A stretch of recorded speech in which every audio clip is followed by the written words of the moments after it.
Good day, everyone. Our discussion for today is all about political self. But first, let's define the word political self. What is political self? Political self is a person's ability to influence others by making a decision for them. Ito ang tanong ko. Have you been observing others lately? Kung oo, siguro tinatanong mo sa sarili mo, why are they doing or acting like that? Siguro tinatanong mo din, why is it some people are becoming defensive, aggressive, and expressive about their own thoughts? Well, ang mga ito ay tinatawag nating political self. Tayo kasi mga tao ay mayroon ibang paraan kung paano natin ini-express yung sarili natin sa iba. For example, myself, I really love to talk, especially to my close friends. I also love to share my knowledge and ideas to others. Bakit? Because all of these things make me happy. And also it become part of my political self. And also I don't get myself involved with politics, but still I was able to share my own beliefs, desires about myself. Do you agree na kung paano raw natin pinapakita o ine-express yung sarili natin sa iba, may mga chances na unti-unti nating nauunawaan o nakikilala yung sarili natin? Well, possibly it's true. For example, for now, my political self is very happy and it's doing good. Why? Magandang halimbawa dito is itong ginagawa nating reporting. Bakit? Because we are able to share our own knowledge, our idea about dun sa topic na naka-assign sa atin. Kasi 'di ba ang sabi nga, yung political self daw is a person ability to influence other. Na kung by making our decision for them, 'di ba? Political self can also be seen in social media. The best example of this are the vloggers. Bakit mga vloggers? Because vloggers can express themselves very well. Kahit na may mga bashers na kung ano-ano mga masasamang salita na sinasabi, hinahayaan na lang nila yon. As long as wala silang tinatapakan na tao, as long as alam nila sa sarili nila na nagbibigay sila inspirasyon sa kapwa-tao nila. Because it is how we express ourselves and share our ideas that do really matters. The next one is the politics. Pinaniniwala ang politics daw ay nagsimula sa salitang Grego na nangangahulugang politika. Pag sinabing politika, ang mga taong involved dito ang siyang gumagawa o nagpapatupad ng mga batas na dapat sundin ng mga tao para sa ikabubuti ng ating bansa. Last one is the two types of social influence. The first one is the normative influence. Based on conforming to positive expectation of others, people tend to avoid behaving in ways that will lead to social punishment. Dito kasi bansang kinabibilangan natin, we value conformity.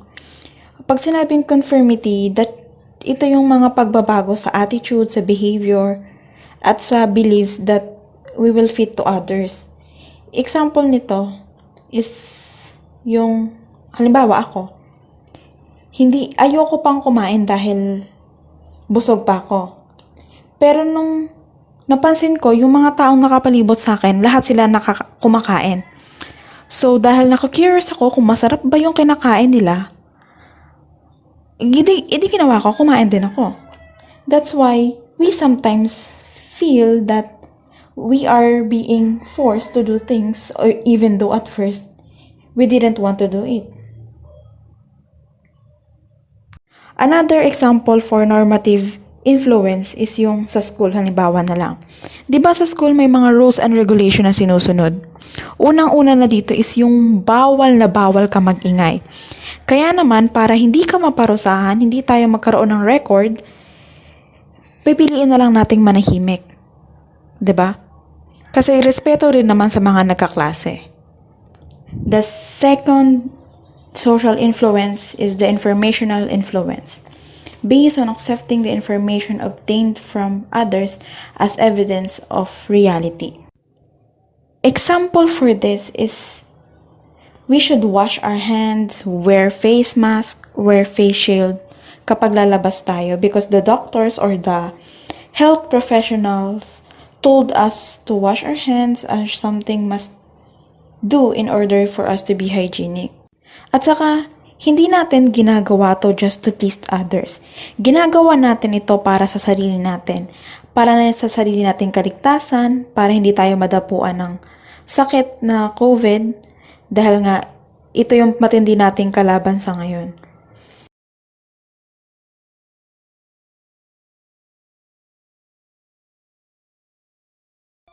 Don't just aspire to make a living. Aspire to make a difference. Leadership. The individuals who are the leaders in an organization, regarded collectively.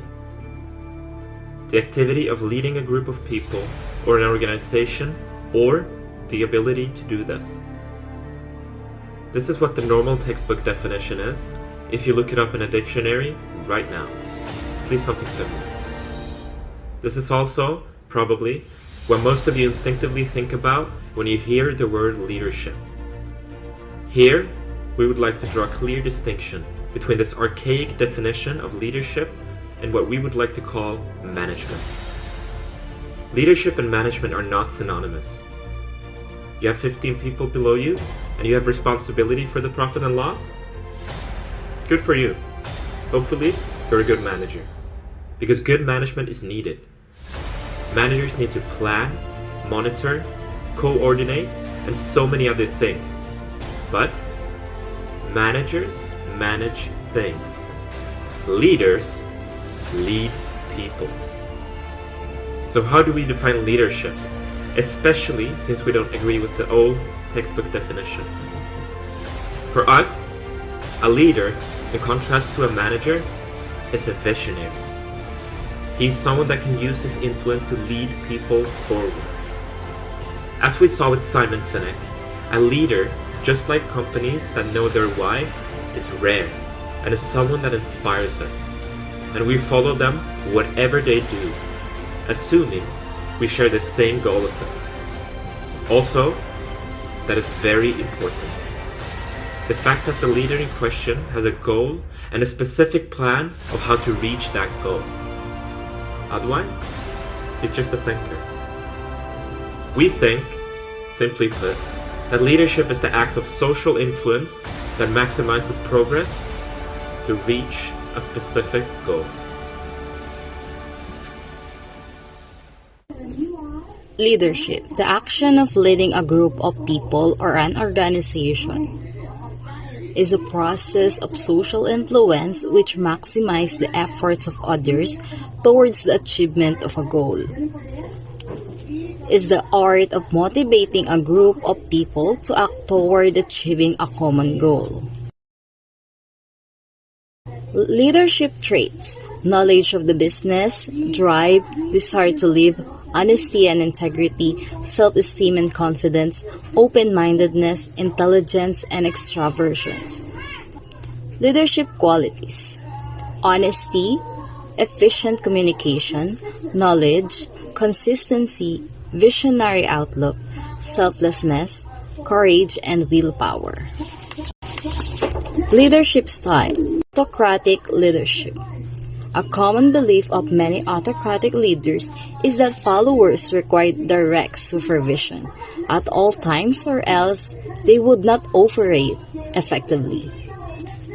Autocratic leadership style works well if the leader is confident, competent, and knowledgeable enough to decide about each and everything. Autocratic is considered one of the most effective leadership style in case there is some emergency and quick decisions need to be taken. Pros and cons. Pros: effective when action is needed on emergency. Cons: communication is one way, stressful on followers, and unilateral decision making. Democratic leadership, which also commonly known as participative leadership, is about letting multiple people participate in a decision-making process. This type of leadership can be seen in a wide range of contexts, from business to schools to governments. Pros and cons. Pros: allows followers to have a say in decision and creates collaborative workplace. Cons: the leader depends on the knowledge of the followers. Collaboration takes time. Laissez-faire leadership is a hands-off and allow group members to make the decisions. In this leadership style, the leader gives full freedom to his subordinate to act on their own. Translated as leave it alone or let it be. Leaders have the authority and capability to monitor and guide the member to achieve the goal towards its vision and mission of the organization. Leader has the power to make decisions that should benefit the member as well as the organization. Leaders always at the front line that are responsible to the function and operation of the organization. So, ang leader lagi ang may otoridad at may kakayahang gumawa ng desisyon. Siya ang laging nasa unahan para magbigay ng mga desisyon, mga gawain na makakabuti hindi lang para sa kanya kundi para rin sa mga member at sa organization. Next is we have 3 leaders description. First is the transactional leaders. Leaders who focus on the proper exchange of resources who give following something in exchange for something the leaders want. Ang halimbawa nito ay yung leader, nagbibigay siya ng mga gift, incentives, or reward. Halimbawa, kung sino ang unang makatapos sa mga gawain ay bibigyan niya ng gift or ng reward. May transaction na nagaganap kasi yung member binibilisan niya yung mga gawain na ibibigay sa boss at ang kapalit naman nun yung boss magbibigay ng gift or reward sa kanya. Next is the transformational or charismatic leaders. Leader who focus on aligning the group or organizational goals with the follower need and aspiration by developing an appealing vision, whereby organizational needs are placed above self-interest.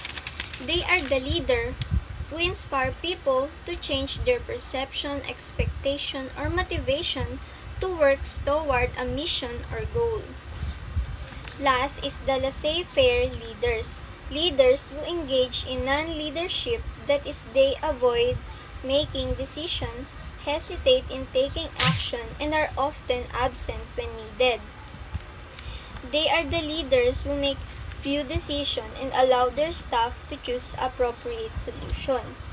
Leaders give others the freedom to make decisions. For example of this is the entertainment industry.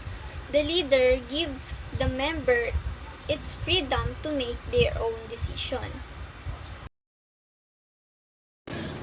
Open space technology. So, open space technology is a kind of method or an approach wherein person will be able to organize or run a meeting or a conference. So, this meeting or conference has no formal agenda. Once the conversation started, it will eventually leads to focus on a specific or important task or purpose. So, ang open space technology ay may 4 na principles. Unang principles is whoever comes are the right people. Dito sa open space technology, hindi kailangan ng experts or teachers. Once na na-feel mo yung passion na mag-share na kung ano man yung nasa isip mo, you are the right person. So, in open space technology, everyone are welcome and everyone can be a right people. Okay, so yung second principle naman is whatever happens is the only thing that happened. So, once the conversation starts, kung ano man yung mangyari dun sa open space technology na yun, enjoy every moment. Kasi dun lang siya mangyayari. So, enjoy what is happening at the moment and be prepared to be surprised. The third principle is whenever starts is the right time. So, once the conversation started, let all the ideas flow and don't be pressured. The last principle of open space technology is when it's over, it's over. Once the conversation is ended or finished, move on, do the work, and embrace what you have learned. Dalawang tupit. Napaka simpleng explanation lang. Ang ibig sabihin ng dalaw of tupit ay kung ikaw ay nasa isang pagpupulong o nasa isang grupo na alam mong hindi ka bilang at wala kang ambag, pwede mong gamitin ang iyong dalawang paa upang lumayaw dito at maghanap ng lugar na kung saan doon ka bilong at doon ka may bilang upang ikaw ay umunlad at lumago.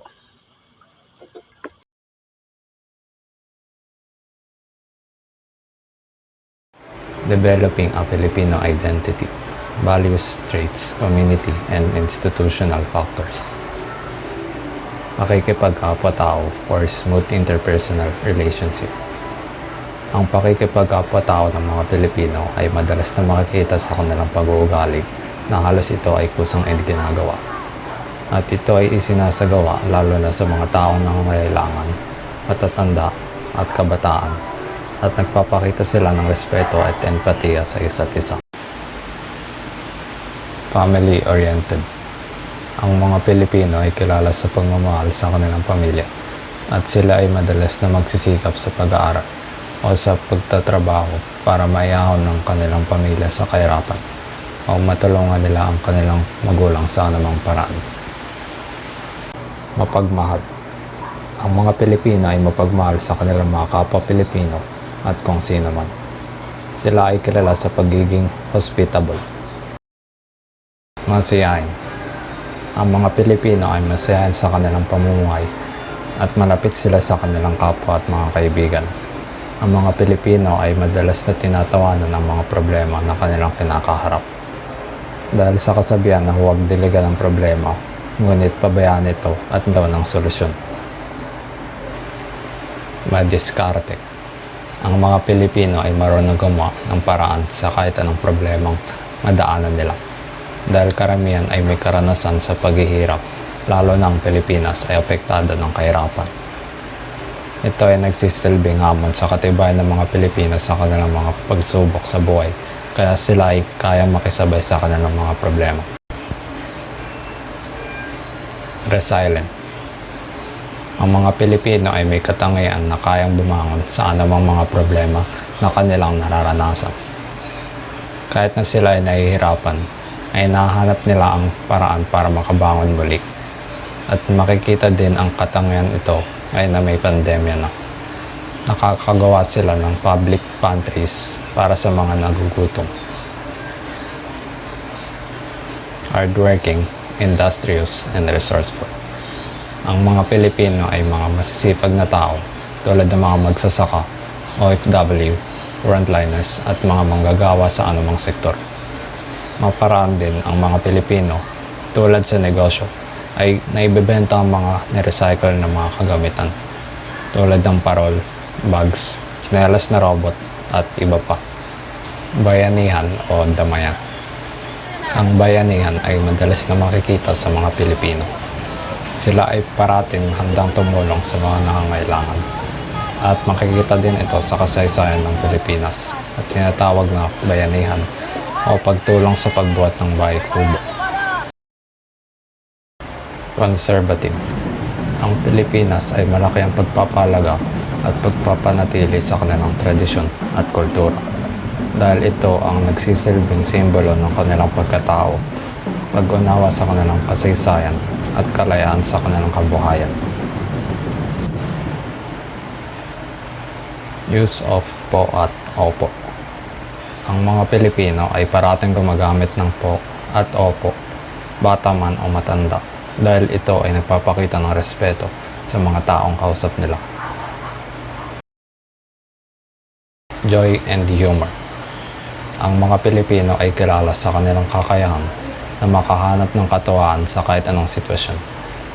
Maaaring may kumpara ito sa defeatism, pero ang pinagkaiba sa mga Pilipino ay nakakahanap sila ng solusyon sa mga problema na may ngiti at positibong pag-iisip. Balat sibuyas. Ang karamihan ng mga Pilipino ay madamdamin. Sila ay sensitibo sa kanilang emosyon. Poor time management. Ang mga Pilipino ay may katangian na pagiging late sa anumang sitwasyon. Kung ito man ay pagkikita ng mga kaibigan para mamasyal o sa mga gawain nila sa kanilang trabaho. Ang sanhi ay madalas sa pag-uugaling bahala na o manya na habit.